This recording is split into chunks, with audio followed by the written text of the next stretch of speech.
Have you ever thought about just how amazing it is that you can drop a letter in the mailbox and it will arrive anywhere in the country within just a few days and at the price of just 73 cents? That's the US Postal Service. It's fast, it's cheap, it's reliable, and it's something that we all very much take for granted. Now Donald Trump wants to sell off the post office. He says the Postal Service is losing money and that privatization will make it better.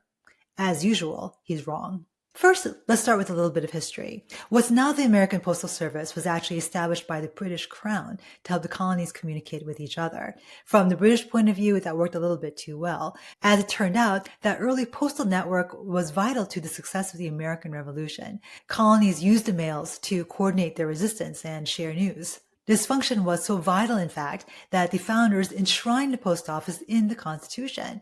Article 1, Section 8, Clause 7 provides that the Congress shall have power to establish post offices and post roads. The nation's first Postmaster General was Founding Father Benjamin Franklin, and there have been a lot of famous postal workers throughout the years. Presidents Harry Truman and Abraham Lincoln worked for the post office, but also people like Walt Disney, Charles Lindbergh, and Conrad Hilton of Hilton Hotels. For most of the nation's history, the Postal Service was a cabinet-level agency on par with, say, the Department of Energy or the Department of Defense. That changed in 1970 when Congress spun off the post office into an independent agency that was supposed to fund itself through the sale of stamps and other services. This worked great until the invention of email.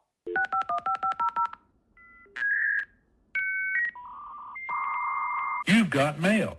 Over just the last 15 years, the amount of first-class mail has dropped by half, from more than 91 billion pieces of mail in 2008 to 46 billion pieces of mail in 2023. Revenues from first-class mail have also dropped as well, from about $37 billion in 2008 to $25 billion in 2023. This is the number one reason that the Postal Service is losing money, and it's also a reason that privatization cannot fix. Could the post office become more efficient and more modern? Sure. But the answer is postal reform, not postal privatization. But here are a few more reasons why the US Postal Service should stay in the hands of government and not in the purview of a for-profit company. Number one, sending mail will remain affordable. That's because the Postal Service Board of Governors must approve any increase in the rate of stamps. For-profit companies, of course, can charge whatever they want, whenever they want. Number two, you'll be guaranteed to get your mail. That's especially important if you're one of the more than 60 million Americans who lives in rural America. Under federal law, the Postal Service must deliver to people in rural America because of what's called the Universal Service Obligation. Private companies, on the other hand, could choose not to deliver to you if it's not considered profitable. Amazon, in fact, relies on the U.S. Postal Service to deliver packages to much of rural America. That's because it saves Amazon money. Number three, postal workers do much more than deliver mail. As federal employees, they're often on the front lines of disaster relief efforts.